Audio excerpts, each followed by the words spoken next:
So I have to ask, now that this seems to have been decided, that the president has in fact endorsed Mrs. Clinton and there will be some campaign events the two will carry together, what is the White House machine doing? How are they trying to transition to the end of the Obama years at the White House toward making sure that Mrs. Clinton does in fact become the next president? What's going on behind the scenes?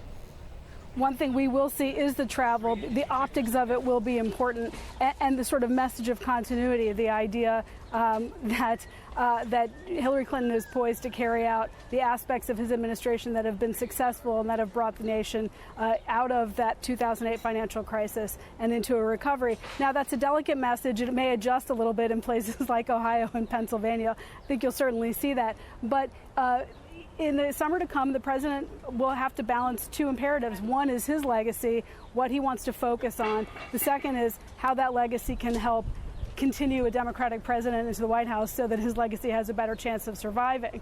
So on the economy, on jobs, on some of the social programs, and on some of the reforms, that sort of that. Now, a difficult area may be in these issues such as trade and some of these other areas where both Sanders supporters and Secretary Clinton herself have dialed it back a little bit to the left for the purposes of the primary election. So some balancing there.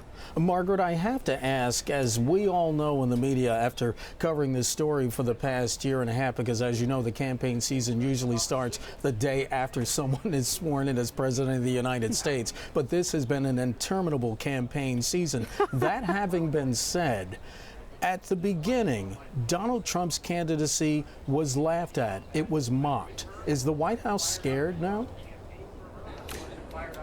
The White House is of sort of two minds on this. There's sort of rational demographic statistic. The David Plouffe mind, from the first term is not as worried about it because they see him as being a divisive leader, even within his own party, and having trouble reaching across to independents and to Democrats. But the White House also recognizes incredible instinct and stagecraft and theater when they see it. And President Obama himself, sort of on the spectrum of Donald Trump to Hillary Clinton, can see that Donald Trump is an instinctive performer who managed to shake things up so much in his own primary that even if it does not completely transferable to a general election, there are aspects that may put Hillary Clinton sort of in a box at times. And part of his role, part of the president's role, may be to be that attack dog against Donald Trump and the defender of Secretary Clinton in a way that she may not either be instinctively able to do or within her position be able to do.